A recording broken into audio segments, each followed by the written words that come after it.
In 1560, a 26-year-old warlord sat alone in his castle while his entire council screamed at him that he was about to commit suicide. Oda Nobunaga had just received intelligence that an army of 25,000 soldiers, led by Imagawa Yoshimoto, was marching toward his territory. Nobunaga had barely 2,000 troops. Every single advisor, every general, every strategist, every experienced warrior gave him the same recommendation: surrender, negotiate, offer tribute. There's no shame in submitting to overwhelming force. You cannot win this fight. Unanimous consensus. Every expert in the room agreed. Nobunaga listened to every argument. Then he dismissed everyone from the room and sat alone for 3 hours. His advisors waited outside, certain he would accept reality and agree to surrender. When Nobunaga finally opened the door, he gave a single order: "We attack at dawn, prepare for a forced march." His advisors thought he'd lost his mind. One general said, "Lord, we just spent 2 hours explaining why this is impossible. The entire council agrees. You cannot win." Nobunaga said something that has defined strategic leadership for 500 years. "I know what the council thinks. That's exactly why I'm doing the opposite.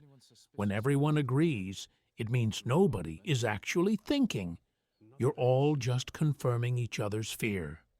Then he explained his strategy. They would march through the night during a thunderstorm, attack Imagawa's camp at dawn when troops would be resting and unprepared, target Imagawa personally. If the commander dies, the army collapses. It was insane. It violated every principle of military strategy. Nobunaga led 2,000 men in a surprise attack on Imagawa's 25,000-man army during a thunderstorm. They killed Imagawa Yoshimoto in the first 10 minutes. The entire enemy army, leaderless and confused, retreated in chaos. Oda Nobunaga won the most impossible victory in samurai history. And he did it by making the decision completely alone, against unanimous expert advice. That pattern repeated throughout his life. The decisions that made Nobunaga the most powerful warlord in Japan were decisions he made alone, against consensus, often against violent opposition from his own advisors. He walked alone, thought alone, decided alone, not because he was arrogant, not because he didn't value input, but because he understood something that weak people never learn. Real strength, the kind that changes history, requires a form of mental independence that's impossible to maintain in crowds. The Japanese called this dokuritsu, complete independence of mind. This video will show you exactly why strong people always walk alone, why that solitude is necessary, and why avoiding it will keep you weak forever. If you're ready to understand what Oda Nobunaga understood, let's begin. The crowd's gravity, why groups make you weak. Let me show you the fundamental problem with never being alone. In 1568, Oda Nobunaga faced another critical decision. The shogun, the military dictator of Japan, had been exiled from Kyoto by rival warlords. The shogun sent messengers asking Nobunaga for military support to reclaim the capital. Every advisor told Nobunaga, "This is an opportunity. If we help the shogun, we'll gain legitimacy and political power. Every other major clan will support this. It's the obvious move." Again, unanimous agreement. Everyone saw the same opportunity. Nobunaga sat alone for 2 days thinking about it. Then he agreed to help the shogun, but with one condition that horrified his advisors. "I will restore the shogun to power, but I will control Kyoto. The shogun will be a figurehead. Real power stays with me." His advisors erupted. "You can't demand that. The shogun will never agree. Other clans will see this as treasonous. Nobunaga said, "I'm not asking for permission. I'm stating the terms. If the shogun refuses, I'll conquer Kyoto on my own, and he can stay in exile." The shogun, desperate, agreed. Nobunaga marched on Kyoto, restored the shogun, and became the de facto ruler of central Japan while maintaining the appearance of supporting legitimate authority. It was brilliant, and every advisor had opposed it because it contradicted conventional political wisdom. Here's what was happening in those councils. Groupthink. Psychologist Irving Janis identified this phenomenon. When people make decisions in groups, they unconsciously converge toward the safest, most socially acceptable option. Not the best option, the safest. Why? Because disagreeing with the group triggers social anxiety. Your brain evolved to fear exclusion from the tribe more than it fears bad decisions. For 200,000 years, being exiled from your tribe meant death. Your ancestors who conformed to group decisions survived. Your ancestors who thought independently got kicked out and died. You are descended from conformists. Your brain is wired to seek consensus. So in groups, everyone gravitates toward the position that won't get them criticized. And that position is almost always mediocrity, because truly strong decisions, the ones that lead to extraordinary outcomes, are always uncomfortable. They always contradict conventional wisdom. They always trigger the group's defense mechanisms. Researcher Solomon Asch proved this in the 1950s. He showed people two lines of obviously different lengths and asked which was longer. Alone, people answered correctly 89% of the time. But in a group where everyone else intentionally gave the wrong answer, 75% of people conformed and also gave the wrong answer. They denied the evidence of their own eyes to fit in with the group. Now apply that to your life. How many times have you known the right decision but didn't make it because your family disagreed? How many goals have you abandoned because friends didn't understand them? How many risks have you not taken because people said they were foolish? You're letting the crowd keep you weak, not because the crowd is malicious, because the crowd is average, and average people cannot comprehend decisions that lead to extraordinary outcomes. Oda Nobunaga made every major strategic decision of his life alone. He would listen to advice. He wasn't foolish. But he would dismiss everyone and sit alone before deciding, because he understood. The presence of others distorts judgment. You start thinking about how decisions will be perceived, whether people will judge you, whether you'll look stupid if you're wrong. That social pressure makes you choose safety over strength. Strong people walk alone because strong decisions cannot be made in crowds. Dokuritsu, the power of mental independence. In 1573, Oda Nobunaga made a decision that shocked all of Japan and changed warfare forever. For centuries, Buddhist monasteries had been politically and militarily powerful. The warrior monks of Mount Hiei near Kyoto had armies, controlled trade routes, and influenced politics. They were essentially untouchable because they were religious institutions. These monasteries were supporting Nobunaga's enemies. They gave them sanctuary, supplied them with weapons, and coordinated resistance. Nobunaga's solution: burn Mount Hiei to the ground, kill everyone. Monks, soldiers, civilians, destroy the entire complex. Every advisor told him this was insane. You cannot attack a sacred Buddhist monastery. Every clan in Japan will turn against you. You'll be seen as a demon. This violates every principle of honor. Nobunaga's response: Mount Hiei is a military target hiding behind religious legitimacy. I don't care how it's perceived. I care about eliminating a strategic threat. He burned Mount Hayai. Thousands died. Every clan in Japan condemned him. He was called a demon and a heretic. And within 5 years, every major warlord in Japan had copied his tactic of attacking religious institutions that supported enemies, because it worked. And results eventually matter more than perception. This is dokuritsu, complete independence of mind. The Japanese word breaks down doku, sa, alone, soul, single, ritsu, sa, stand, establish, erect, not loneliness, not isolation, independence, the ability to stand alone in your thinking. Oda Nobunaga didn't care about consensus. He didn't care about traditional honor codes. He didn't care about being liked. He cared about winning, and he was willing to think independently from every cultural norm to achieve that. This is what most people misunderstand about strength. Strength isn't about muscles or aggression or dominance. Strength is about independent judgment, the ability to see reality clearly without the distortion of others' opinions, fears, or limited perspectives. The crowd follows the path everyone else follows. That's not strategy. That's just following traffic. Real strength requires seeing paths the crowd cannot see, and that requires thinking the crowd does not do.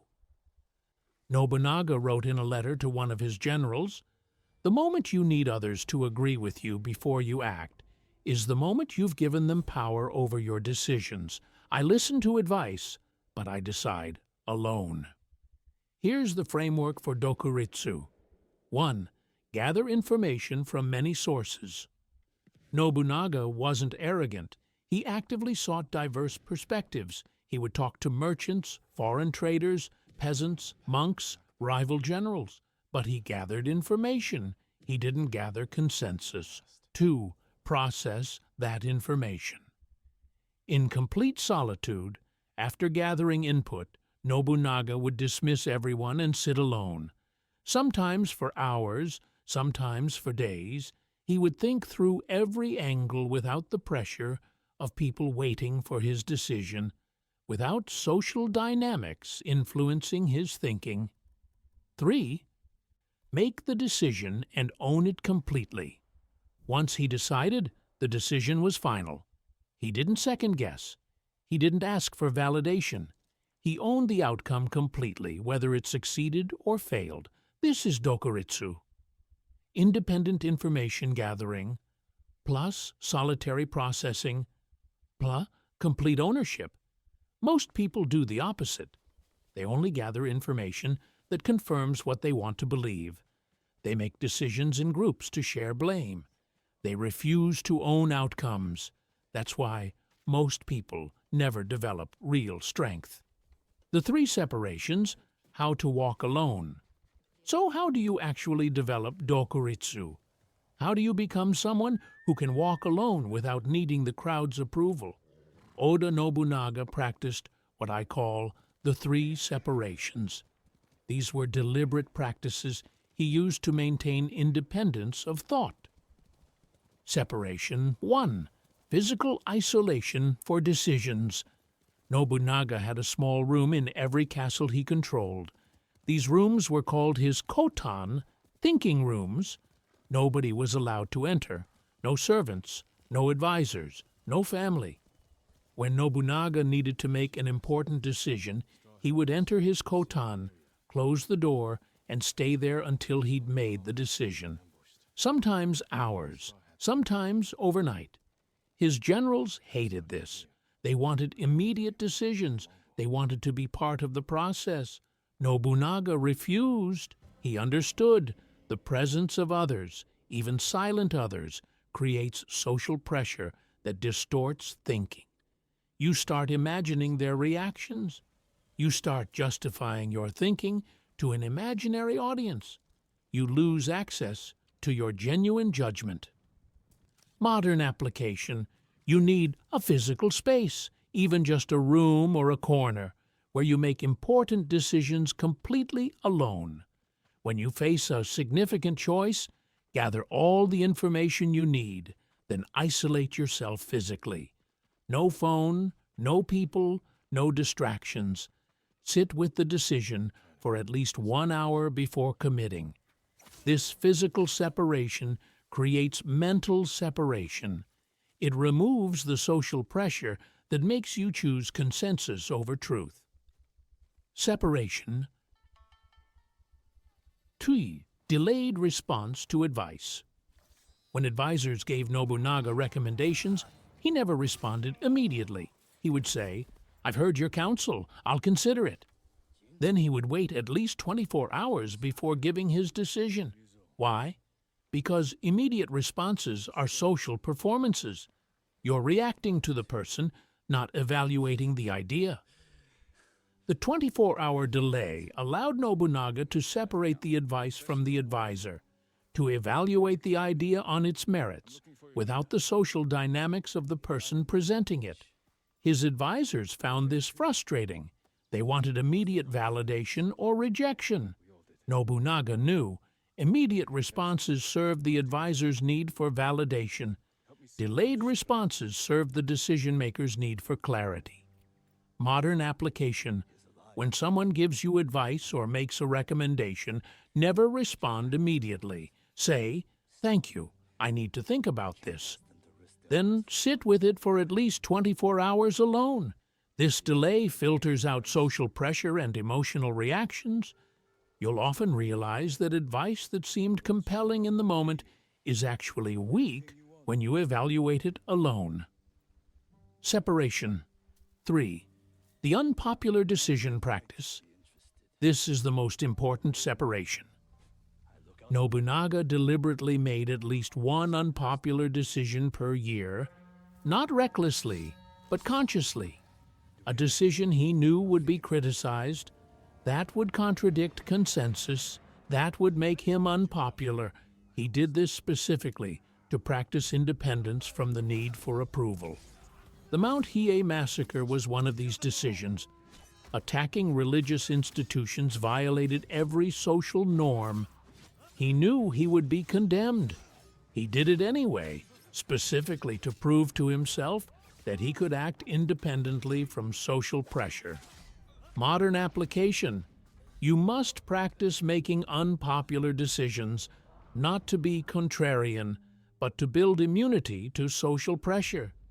At least once per quarter, make a decision you know will be unpopular with your social circle. Change a belief publicly. Say no to a request everyone thinks you should accept. Pursue a goal your friends don't understand. The specific decision matters less than the practice of tolerating disapproval. Each time you survive social disapproval, your brain learns, disapproval isn't dangerous. I can act independently and survive. That's how you build real dokuritsu, how Nobunaga built unshakable independence. Now let me show you how Oda Nobunaga actually trained himself to walk alone, because this goes against every human instinct. Humans are tribal animals. Exile from the group meant death for 200,000 years. Your brain is wired to desperately avoid social isolation. Nobunaga had to systematically override that wiring. Here's how. Training method. 1. Solo strategic planning. From his early 20s, Nobunaga had a daily practice. Every morning before dawn, he would sit alone and plan strategy for 30 minutes. Not with advisors, not discussing options, alone, just him and his thoughts. He would think through current strategic position, potential threats, opportunities, what other leaders might do, what he should do, all alone. This daily practice served a specific purpose. It trained his brain that he was capable of strategic thinking without external input. Most leaders become dependent on advisors for thinking. Nobunaga wanted to be capable of independent strategic thought. After 30 years of this daily practice, Nobunaga's strategic intuition was superhuman. He could see patterns and possibilities that teams of advisors missed, not because he was smarter, because he'd practiced thinking alone for 30 minutes every single day for 30 years. That's 10,950 hours of solo strategic thinking. Modern application: spend 30 minutes every morning thinking alone about your strategic situation, your career, your relationships, your goals, your obstacles. No journal, no discussion, just thinking. This daily practice builds the neural pathways for independent strategic thought. Training. Method 2. The devil's advocate practice. Nobunaga had a brutal practice that his advisors hated. Whenever consensus emerged in a council meeting, he would immediately argue the opposite position, not because he believed it, but to force everyone to think more deeply. If everyone said, "We should attack," Nobunaga would say, "Explain to me why we shouldn't." If everyone said we should retreat, Nobunaga would say, "What's the case for advancing?" This served two purposes. First, it prevented groupthink. It forced advisors to actually think instead of just agreeing with each other. Second, it trained Nobunaga to see multiple perspectives simultaneously, to hold contradictory ideas in his mind and evaluate them independently. Modern application: when you notice yourself agreeing with consensus, deliberately argue the opposite position. Out loud, if in a group; in your mind, if alone. Not to be contrarian, but to force deeper thinking. This practice builds cognitive flexibility, the ability to see multiple perspectives and choose independently rather than just accepting the first plausible idea. Training method. 3. The consequences exercise. Every time Nobunaga made a major decision, he wrote down his reasoning and his prediction of the outcome. Then, 6 months later, he would review those notes and analyze what actually happened compared to what he predicted. When he was right, he studied why. When he was wrong, he studied why. This practice trained two things. First, accountability. He couldn't blame others for bad outcomes. He'd written down his reasoning. It was his decision. Second, calibration. Over time, his ability to predict outcomes improved because he was systematically studying his own decision-making patterns. Modern application: start a decision journal. When you make significant decisions, write down what you decided, why you decided it, what you predict will happen. 6 months later, review and analyze. Were you right? Wrong? Why? This practice accelerates the development of independent judgment because you're systematically training your predictive capability. Why your brain fights independence. Here's the brutal truth: your brain will fight independence with everything it has. Evolution optimized humans for tribal survival, not individual survival. For 200,000 years, social rejection meant death. Your brain treats social isolation as a survival threat. Oda Nobunaga had to fight this biology constantly. Obstacle 1: the craving for validation. After Nobunaga burned Mount Hiei, he was condemned by every major clan in Japan, every ally, every neutral party, everyone. Historical records show that Nobunaga didn't sleep for 4 days after the massacre, not from guilt, from his brain screaming at him that he'd made a catastrophic social error. His body was flooding with stress hormones. His evolutionary brain was panicking. The tribe has rejected you. You're going to die. But he sat with that feeling without reacting to it, without apologizing, without seeking validation. After 4 days, the panic subsided. His brain adapted to the reality that social rejection wasn't actually killing him. This is the first obstacle. Your brain craves validation like it craves food. When you make independent decisions that others don't understand, your brain will generate intense anxiety. That's not intuition telling you you're wrong. That's evolutionary wiring. You must learn to sit with the discomfort of disapproval without reacting. Obstacle 2. The fear of being wrong alone. Nobunaga made catastrophic mistakes. His decision to trust his general Akechi Mitsuhide ended with Mitsuhide betraying and killing him. If he'd consulted more advisors about Mitsuhide, maybe someone would have warned him. But here's the thing. Nobunaga made thousands of decisions alone. Most were right. Some were wrong. The right ones conquered half of Japan. The wrong ones cost him his life. He accepted that trade-off. Most people can't accept it. They'd rather make safe group decisions that lead to mediocrity than risk making wrong individual decisions that might lead to disaster. That's why most people never develop real strength. Modern application: you will make wrong decisions. Accept this now. The cost of independent judgment is occasionally being spectacularly wrong and having nobody to blame but yourself. That's the price of strength. Obstacle 3. The loneliness trap. Here's what nobody talks about. Walking alone is actually lonely sometimes. Nobunaga had thousands of subordinates, but very few genuine relationships. Historical records suggest he was emotionally isolated for most of his life. He felt that loneliness. He just didn't let it stop him. The trap is thinking loneliness means you're doing something wrong, that you should return to the crowd to escape the feeling. Loneliness is just an emotion.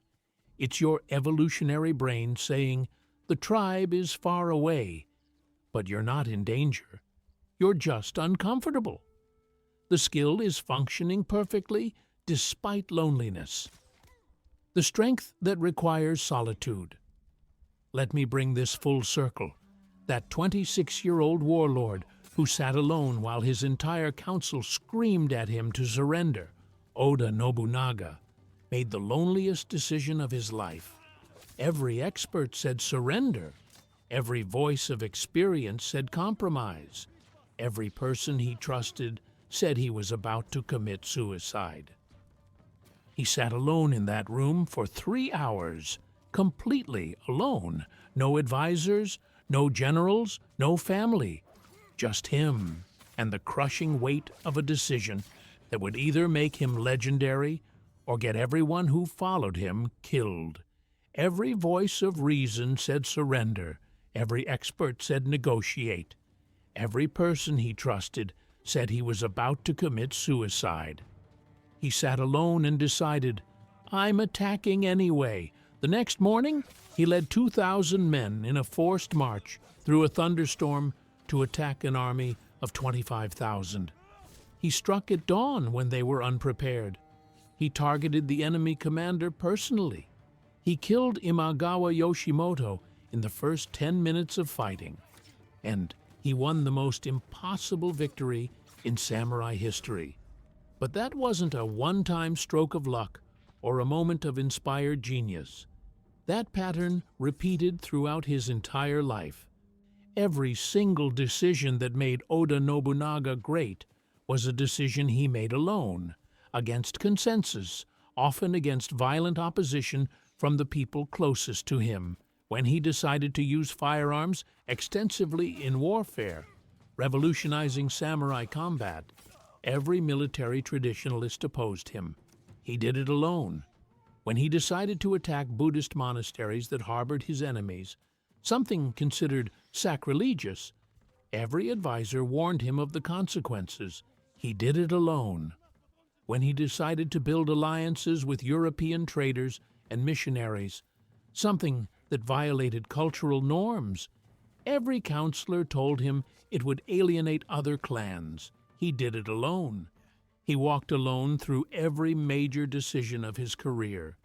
And by doing so, he conquered half of Japan.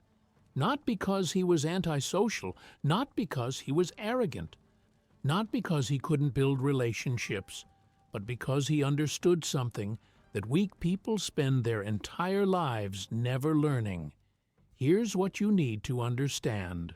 Really understand, not just intellectually agree with. Strong people don't walk alone because they can't find companions.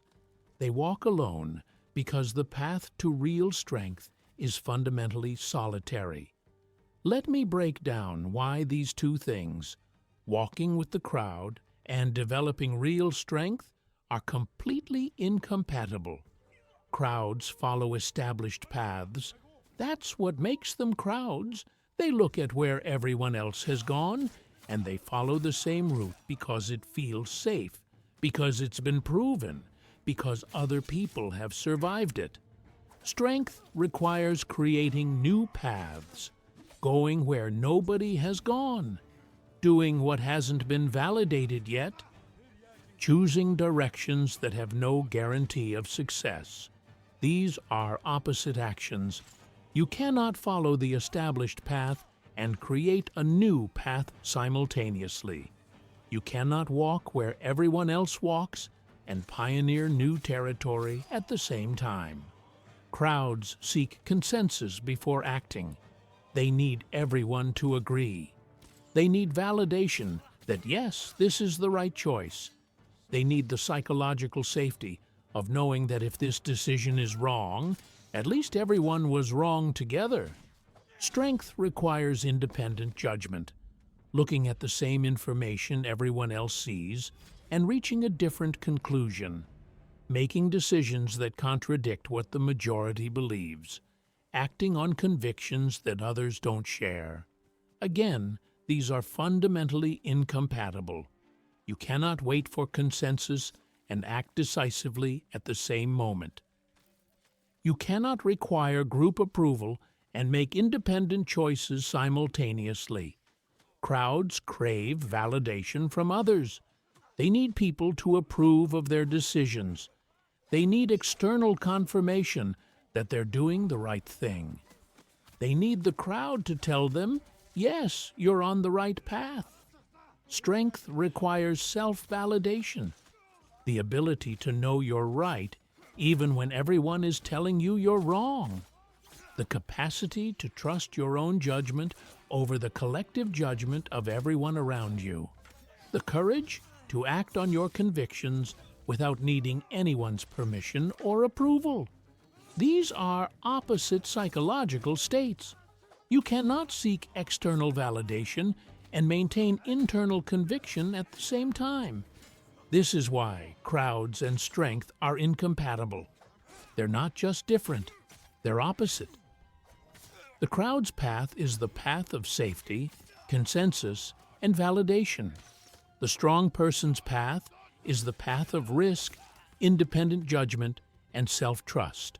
You cannot walk both paths. You have to choose.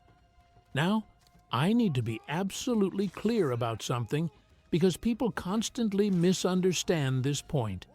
This doesn't mean reject all relationships. This doesn't mean become a hermit. This doesn't mean refuse all advice or help. This doesn't mean isolation is a virtue in itself. Oda Nobunaga had allies. He had generals he trusted deeply. He had advisors whose counsel he valued.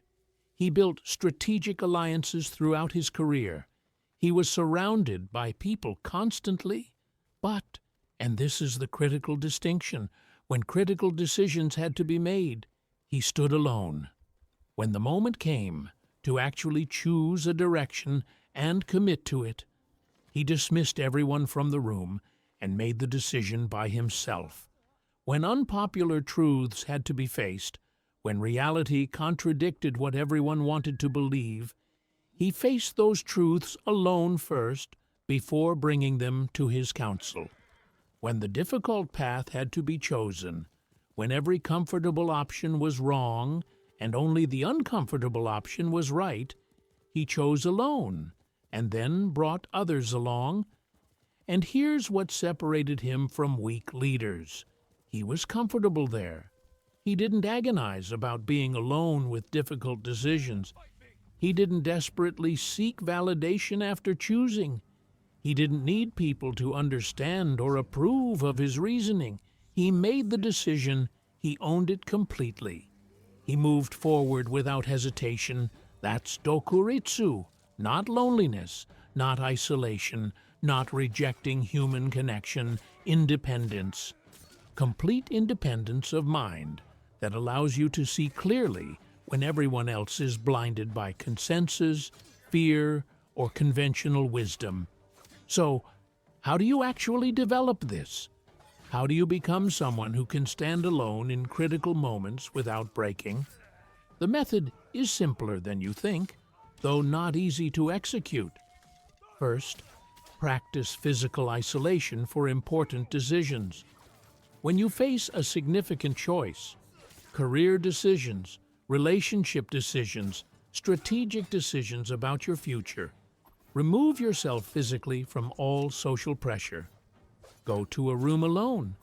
Turn off your phone. Sit with the decision for at least 1 hour, preferably longer, before committing. Let all the social noise fade. Let your own judgment emerge clearly. Second, delay your response to advice. When someone gives you counsel or makes a recommendation, never respond immediately. Say, "I need to think about this," and give yourself at least 24 hours of separation before deciding. This removes the social pressure of the person who gave the advice. It lets you evaluate the idea on its actual merits rather than reacting to the social dynamics of the moment. Third, make unpopular decisions deliberately. At least once per quarter, 4 times per year minimum. Make a choice you know will be criticized by people around you, not recklessly, not to be contrarian, but consciously choose something that contradicts consensus in your social circle. This trains your nervous system that disapproval isn't dangerous, that you can act independently and survive the social discomfort. Do this consistently for 6 months. You'll start to feel the shift. Your need for consensus will diminish. Your tolerance for social disapproval will increase. A year is better.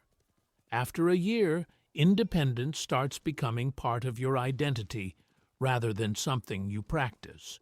2 years, and it's permanent. Walking alone becomes more comfortable than walking with the crowd.